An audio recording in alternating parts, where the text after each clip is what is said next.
Hello and a very warm welcome to the AIB's 2021. I'm in Hastings. It's on the south coast of England, about 55 miles south of London and 14 miles from the AIB's headquarters.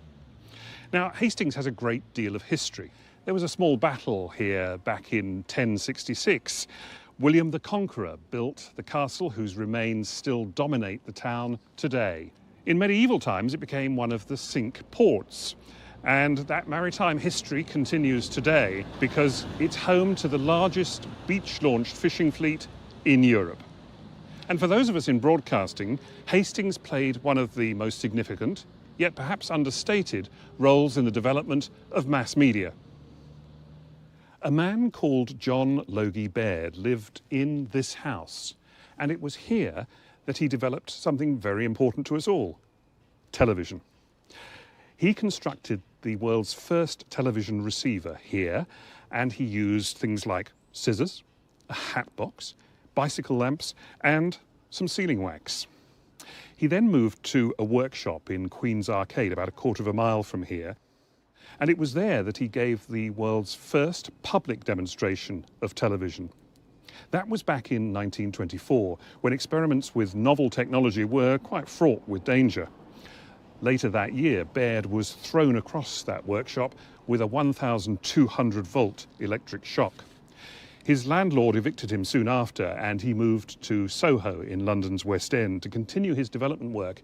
And remarkably, in the 1940s, that included 1,000-line high-definition television and 3D TV. We've got much to thank John Logie Baird for.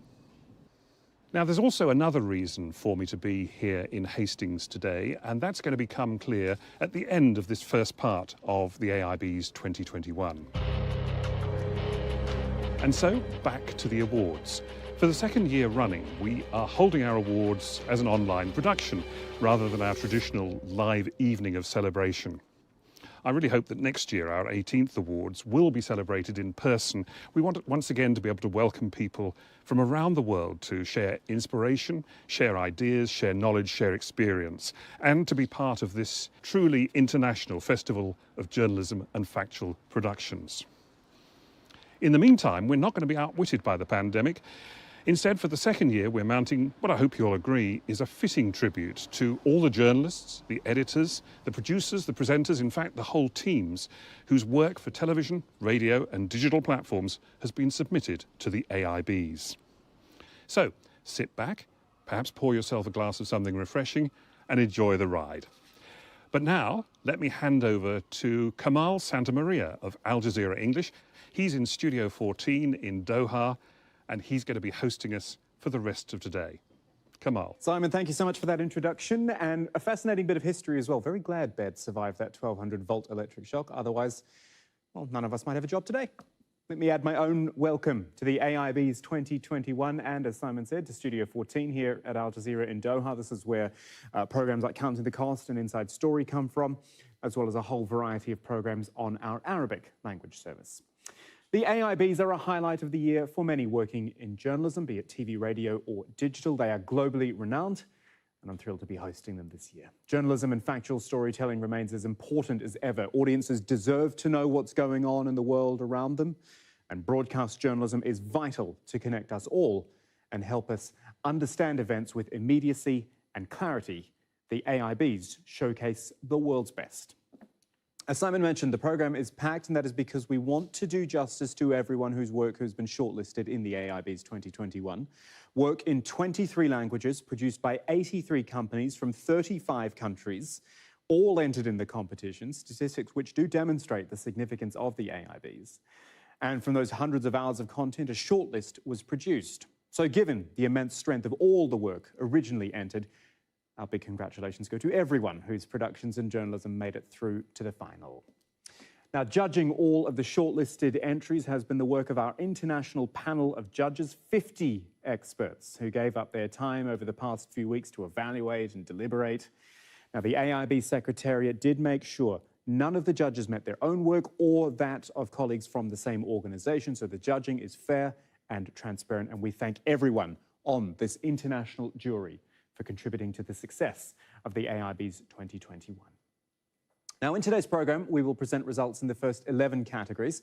And at the end of this edition, we will have the traditional In Conversation, when a remarkable photojournalist and humanitarian campaigner will be speaking to Simon back in Hastings. In part 2, that'll be released on Monday the 15th of November, the remaining 10 winners will be announced. And you can follow along in the programme the AIB's booklet, which you can download at theaibs.tv. Right, let's get going. And demonstrating that this really is an international event, let me introduce Andrea Giordani in Malta, who will give some context to all the categories. Thanks, Kamal. The pandemic has had myriad impacts across the world. One industry severely affected is fashion. As global retail shut, orders for clothing went to zero, and garment workers in countries like Bangladesh were laid off for months. COVID-19, fashion's great unravelling. A former child garment worker turned activist, Kalpana Akhtar once helped fuel the overseas supply chain. Since the pandemic hit, she's been on the front line helping many navigate the fallout.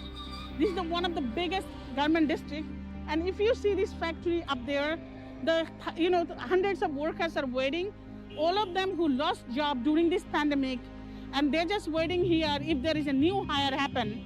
This is like disaster happening in here. Young tech entrepreneurs are building the future of Africa. They're imagining new ways to deliver services and solve people's problems. Startup Africa. The problem that Yuga Bus is addressing is the inconvenience that passengers have to go through in being able to book bus tickets. The whole challenge of you having to ask yourself how much do they charge. And I'm like, okay, just check it out on your phone. So all that entire problem that people face in using buses is what Yuga Bus is addressing through our digital products. So Yuga Bus will display a screen where you're supposed to put in where you're coming from and where you are going. What was life really like in America in the run-up to last year's election? Two Welsh expatriates travelled the country and discovered more than they expected. Trump America, anew. Do'n i'm disgwyl cyfarfod Americanwr du sy'n fan o Trump ar y maes tanio yma. I feel like the Black Lives Matter organization is more leaning towards like a terrorist organization. I feel like all of the riots and all that was not necessary at all. People just keep canceling each other out and not having discussions, and that's also part of the problem. A part of it is a lot of people assume, so like, oh, if you support Trump, you're racist. Like, right. I'm not racist, I support Trump. Right.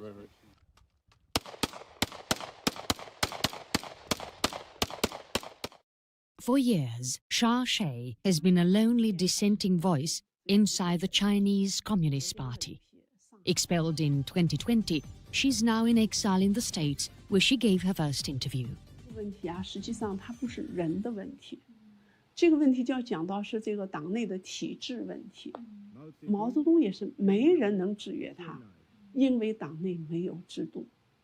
后来邓小平讲，因此要强调党的制度建设。但是呢，实际上你的制度啊，它有个根本的东西就是权力结构。当权力是高度集权的时候，你只改那种技术性的局部的操作的那种制度没有用。你不把整个权力真正按照民主的方向去分权制衡，你是没有办法解决它的。Northern Ireland is part of the United Kingdom, yet there's now a customs border between the province and the rest of the UK that's causing disruption to food distribution and online commerce. Brexit, the Irish Sea border. So that piece of steel, how much would that cost to bring in wholesale? It's roughly around about £60. So if a situation was to arise where you're being told you need a piece of administration or certification to bring that in, and that's costing 40, 50, 60, maybe more for that one cheese, what does that mean for bringing in Stilton? It's going to probably double the price of it. I would say there obviously be a bit of a pretty much of a decline in demand, so there would be. You can take a £10 charge or something like that, because people will accept 5 to 10, 15, even 20%, but not when they're talking 100% increase. I mean, that's just ridiculous. So already, in just our first category, we have travelled to all 5 continents. Told you, the AIBs are amazingly inclusive. Now, as well as the overall winner in each category, the judges asked for commendations to be given.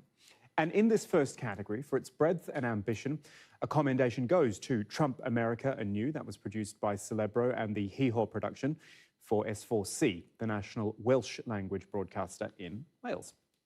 The winner, though, for what the judges noted was a thought-provoking and compelling investigation into a globally important story, is SBS Australia and COVID-19 Fashion's Great Unravelling. Now, Caliste Weitenberg is the reporter and producer. And Caliste, how is the restriction on travel between Australia and the rest of the world affecting the fashion industry? I think it's having an enormous effect on the recovery of the industry and one that's really quite profound. It's really struck at the very heart of the offshore manufacturing model that exists here in Australia, where 95% of retailers make their clothes overseas. The flow-on effect of international shipping delays has seen an enormous build-up of excess stock here in Australia. These are clothes that were made quickly and cheaply and intended to be sold that way, but ultimately arrived in the country too late, when consumers effectively weren't buying anymore. I think at the height of the pandemic, we saw only 30% of retailers here were confident that they'd ever fully recover. So I think that fact alone is forcing a real profound soul searching, around questions of the supply chain and the question of, why does the model look the way it does? And is it sustainable? And Caliste, people's attitudes towards throwaway fashion, have they changed at all since this pandemic? I think people's attitudes to throwaway fashion have significantly shifted since the pandemic, by and large because we were in lockdown for such long periods of time. I mean, these were periods in which we couldn't see friends and family, we weren't attending events or going out, and effectively had no reason to buy new clothes. I think the pandemic has been a really significant and really important pause on what was essentially, mindless consumerism. I think younger generations in particular are really doing some soul searching around, the rate at which they were buying clothes, the amount of clothes they were buying, and, the prices they were paying, and whether or not that was sustainable. And many are looking to alternate options now.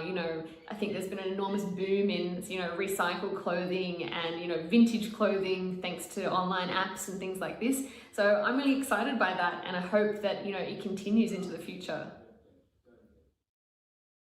As the sun set on August the 4th, 2020, Beirut was shaken to its core by the explosion of ammonium nitrate stored at the city's port. Al Jazeera English reported from the Lebanese capital. Search and rescue teams are still digging through the rubble at Beirut port, the site of massive explosions that damaged or destroyed much of the Lebanese capital. Families are desperate for news about their loved ones. Dozens are missing. There is pain and grief. Zainab Meshek fears she will never see her husband Ali again. I don't know where he is. I haven't heard from him since 6 p.m. Monday. I want to know if he's alive or dead. Rescue experts from abroad have started to arrive to help a country that wasn't prepared to cope with a disaster like this. In November 2020, conflict erupted in Ethiopia's northern Tigray province. Troops were sent in to bring down the Tigray People's Liberation Front. Al Jazeera English reported on the impacts of the war. The camp has only one health center to cater for the thousands of children here. Mothers wait for their turn to have their children seen by doctors. Many children exposed to the horrors of conflict in the first years of their lives. According to UNICEF, 40% of the refugees arriving in Sudan are children.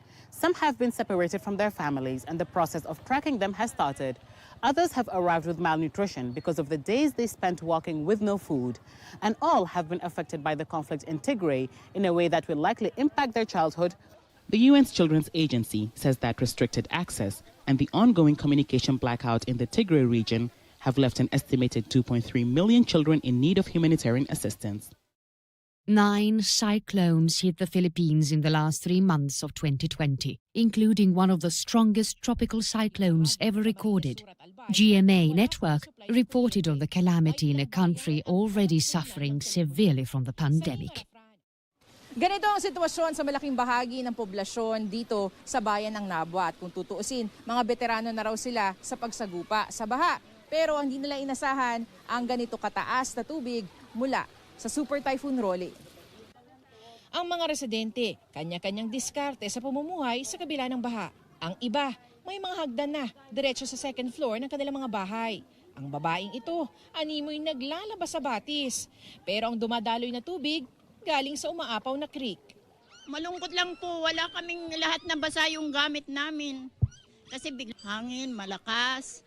Isa pa po, yung mama nitong aso namatay. The result of a US election has an impact far beyond the shores of America. CNA brought its audience across Asia analysis and context of November's election. You've talked to many people in Vietnam, and the majority have showed support for President Trump for another term in office. Why would that be so? The main reason is Mr. Trump's anti-China policies. In Vietnam, there's many people I talk to believe that under Mr. Trump have substantive actions to counter China. And many believe that Vietnam has been a victim of China's coercion and increasingly aggressive actions in the South China Sea. Reporting the pandemic has been challenging for all news organisations and journalists, particularly Good Morning Britain's Kate Garraway. Her husband is Britain's longest fighting COVID-19 patient, hospitalised for 15 months. Kate's husband is still desperately ill. We've seen many young people on this programme this week talking about how they contracted the virus, they think in Tenerife, they brought it back here. And we've got a large number of people that we know from studies are not self-isolating when they should be. And that's irresponsible. It does make me tempted to show a picture of Derek in his current state and say, you don't want this in your life. You just don't want this in your life, and you don't know who it'll affect and how. So, you know, stick to it. Stick to the best. I think there's huge confusion around it, and we've also been told different messages at different times. But I think we kind of know that wearing a mask, not mixing with people, social distancing, we know the basics, don't we? And we have to just do our best. Kate Garraway there, rounding out that segment. Her husband, Derek Draper, continues his life-changing struggle with COVID. And of course, we send Derek, Kate, and all their family our best wishes. Now, our judges were impressed with all the entries, and in particular, Al Jazeera English for its coverage of the Tigray conflict. Also GMA Network, who covered the immensely powerful cyclones in the Philippines. The winner in this category, though, for determination, resilience, and supreme professionalism in their reporting, remaining thorough and objective without losing empathy, Al Jazeera English for Beirut Blast. And Zaina Khoda is based in Beirut for Al Jazeera. Zaina, congratulations. We all remember this one well. A fast-moving story that affected everyone. Tell us about the challenges you faced in making this for an international audience.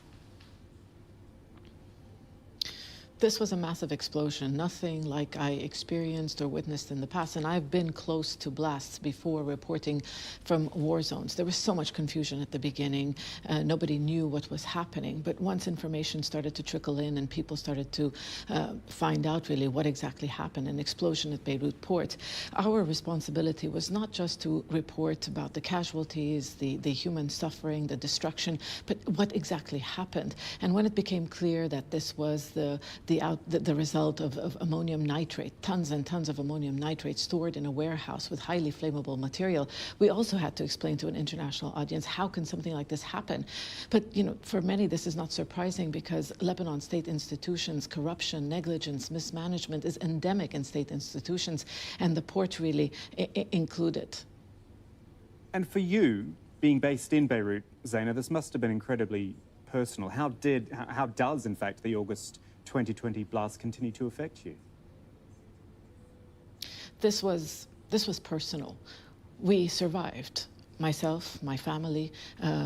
There isn't a day that goes by that I don't think about that explosion that day. I can still hear that explosion. My 3-year-old son, we were outdoors walking in the street. The pressure wave pushed him to the ground. Up to today, he doesn't walk down that street. And I can tell you many, many other people in this country are traumatized. And we were not really on the front line. We were like 3 or 4 kilometers away from that explosion.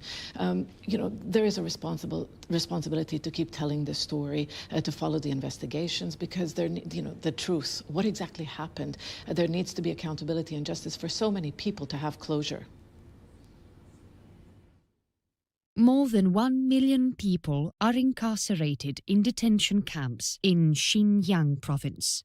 Camp employees and guards have been complicit in the rape and torture of detainees, as a chilling report by BBC World News revealed.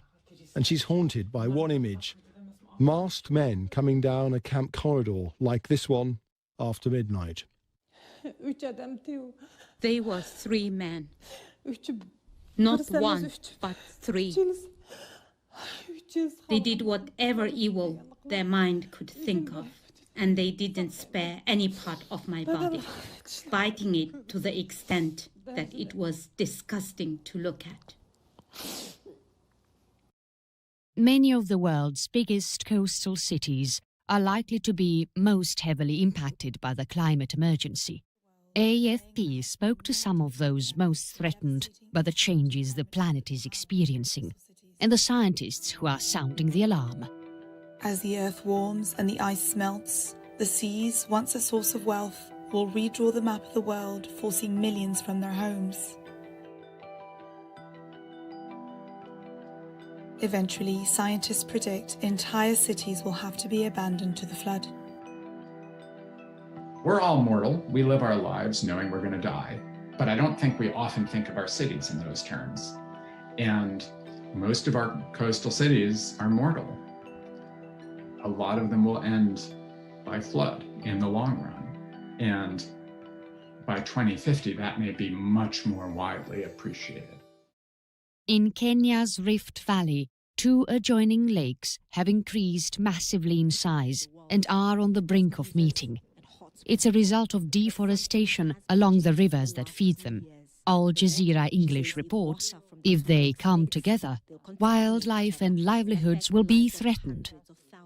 This is one of the rivers that feed Lake Bogoria, and our game warden says the big problem is right here, because if the water from the lake, which is rising, gets to this point, then it could reverse the course of the river, mix up with swamps downstream, which connect with Baringo freshwater lake. The effects to the ecosystem will be disastrous. Lake Baringo, 13 kilometers to the north, has fresh water. The 2 lakes were 20 kilometers apart not too long ago. Lake Baringo is rising at about 2.5 centimeters a day. Its water has increased by up to 12 meters in the last 7 years. In his attempts to beat Joe Biden in the US election, President Trump sought to leverage Ukraine's war with Russian separatists for his own gain. CNN uncovered the depth of the Trump campaign's attempts to smear Biden. It was the call that set events in motion. Okay, so we should have on the line here America's mayor, Mayor Giuliani, and we have Andrei Yermak. Thrusting a reluctant Ukraine into America's divided politics.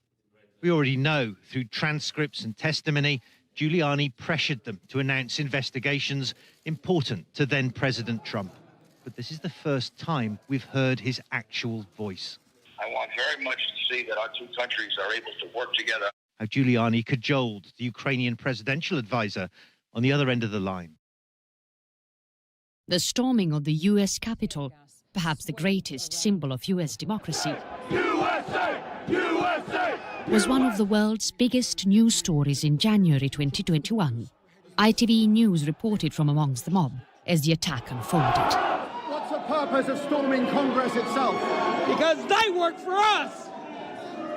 They don't get to steal it from us. They don't get to tell us we didn't see what we saw. We respect the law. We were good people. The government did this to us. We were normal, good, law-abiding citizens, and you guys did this to us. We want our country back. We are protesting for our freedom right now. That's the difference. What's the purpose of storming Congress? How do I know that? Iraq's Mandaeans practice a distinct and ancient religion that predates Islam and Christianity. This religious minority group is under threat of extinction, as Al Jazeera English reported. One can only be born into the faith, and marrying into their religion is forbidden. And the population has dwindled even further because thousands have taken refuge elsewhere for safety. Seema and her sister left Iraq because of airstrikes and war. Today they say they're happy to have returned home. When we left for Jordan, we thought we will never come back. We thought we will never participate in our religious ceremonies again. I'm happy to see our relatives and everyone participating in our festival. Once again, an extraordinary range of stories covered by teams all over the world. We have a commendation for a thorough, exhaustive investigation. That is rape and sexual abuse in Uyghur detention camps from BBC World News. The winner in this category for bold and courageous reporting and clear-headed eyewitness news reporting is News at 10, the storming of the Capitol from ITV News. And correspondent Robert Moore joins us from Washington, D.C. Now, Robert, this was a dramatic, frankly unbelievable event. What were the most challenging moments inside the Capitol? Well, the key to reporting on January the 6th was to be at the very front of the crowd. And yes, there were perilous moments. There was obviously hand-to-hand fighting between those in the mob and law enforcement. But what we also noticed was that once we were in Congress itself, then the crowd was fixated on trying to overturn the election result, and somehow we could sort of improvise and be just fly-on-the-wall reporters. But certainly another challenge was actually getting out of the building and then to make sure that we delivered our report in time for News at 10, our flagship program that night. So there were challenges getting in, there were challenges getting out, and there was, above all else, a virulently anti-media atmosphere that day. And here we are now, Robert, coming up for, a year on. How do you think even that American society will be able to recover from the fractions that the Capitol incident so vividly demonstrated? Well, it was a seismic event in political terms, nothing less than a would-be insurrection trying to overturn a democratic presidential American election. So the stakes were vast, but it's important to remember that the schism in America predates January the 6th. It predates, of course, Donald Trump himself, and it didn't end on January the 6th. The big ruptures in American politics, the bitter partisanship, the fights over politics, over abortion, over guns, over this country's culture wars, they will go on, and therefore the 2024 election could also be deeply toxic. I think January the 6th is best seen not as the end of the story, but potentially as just the beginning, as a sort of foreshadowing of conflict that could yet rupture this country. On 23rd of March 2020, New Zealand PM Jacinda Ardern announced that the country would enter lockdown 48 hours later. Radio New Zealand cleared its schedule to cover this, the biggest story in the life of almost every New Zealander. Sorry. Are you okay?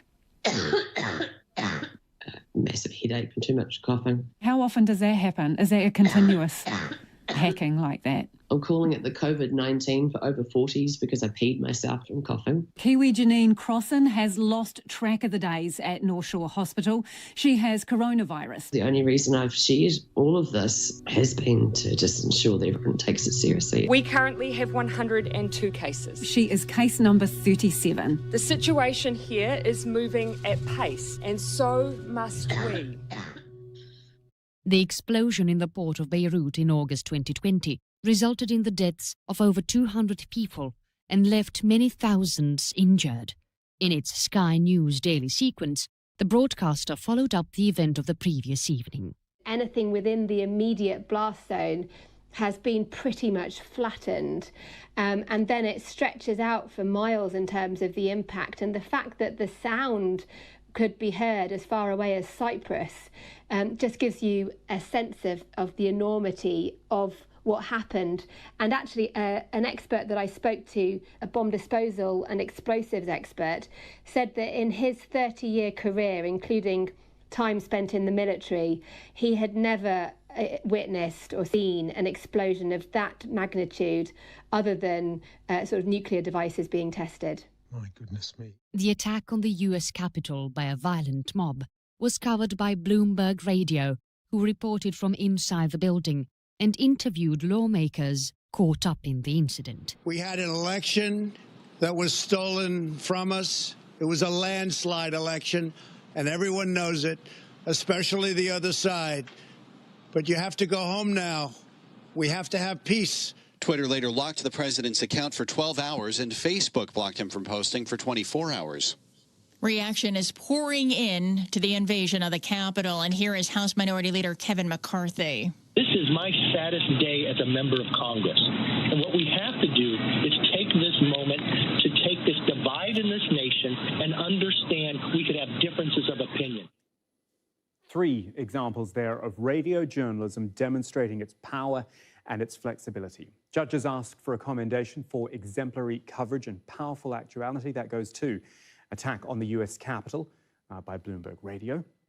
The winner of the Radio and Audio News Reporting Award, though, for high news value and a remarkable ability to convey a challenging atmosphere is COVID Lockdown Special from Radio New Zealand. And we have got Lisa Owen with us, presenter of Checkpoint in Auckland, my home country of Aotearoa, New Zealand. Lisa, tell us, how did you devise your approach to covering this unprecedented lockdown as it was announced? Well, we got a heads up that our Prime Minister was going to make an announcement. We got a really short period of warning, and she was going to make this announcement in her office. And it's the first time in our lifetimes a Prime Minister has ever done that. So we knew it basically wasn't going to be good. And our strategy was to roll with it, react as it happened, and, well, have our audiences back, because we knew that they were going to need information and fast. Lisa, I said it before, and I've said it goodness knows how many times on air over the last 18 months. This was an unprecedented situation. Talk us through the reaction of the RNZ audience to your coverage. I think the audience was shocked. Everybody was. I mean, we've never experienced anything like this at all, really, ever. And we get instant feedback via text and emails. We brought in a microbiologist who answered people's questions in real time. So they were reacting to the audience and giving them all the information that they needed. They were hungry for those details. And we also had someone on our program who had COVID, and they, well, choked and coughed and hacked through the entire interview and really gave people a raw insight to what we were dealing with, and it brought it home. We have 4 nominees for the title of News Agency of the Year. The first finalist is AFP. These are Rohingya refugees, half-starved, beaten and trying to leave Bangladesh.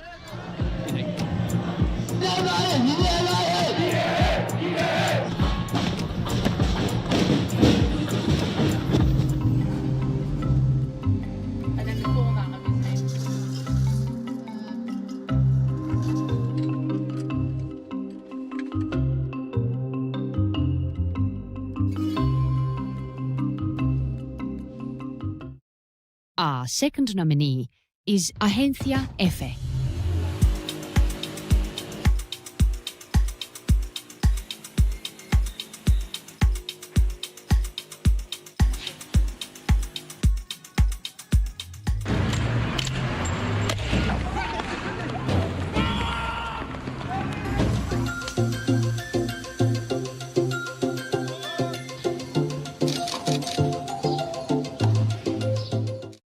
The next finalist is Feature Story News. Shinzo Abe today saying that he's going to be stepping down due to his chronic health issues. Here in this densely populated district of the Kowloon Peninsula of Hong Kong, there are many police cordons like the one that you can see behind me. Remember, in February, we started to see investors get spooked then because they were worried that some of this asset purchasing and some of the stimulus money would be pulled back quite quickly. Robin, unfortunately, it has just hit half-time, so you can hear a bit of the atmosphere behind us of 67,000 people crammed into Pushkash Stadium. Our final contender is Rutley.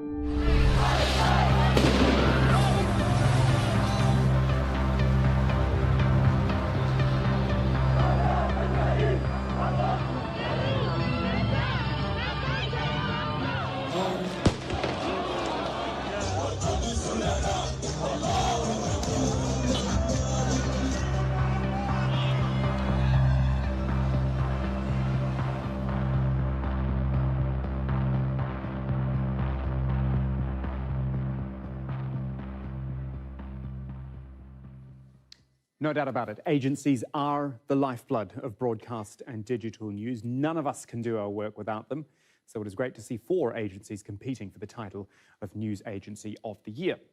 The judges agreed that for outstanding range and depth of coverage, for being daring and being on every front line, the winner in 2021 is AFP. And Juliette Ollier-Larousse is the director of AFP TV, joining us from Paris. And Juliette, what do you think it is that sets AFP apart? Well, I would say what makes us really unique and different is our incredible network of nearly 2,000 journalists of 100 different nationalities. And it really showed, for example, after the coup in Myanmar, we were live not only for Yangon, but also from different cities in the country. We were also the first independent media to enter Tigray after the government offensive.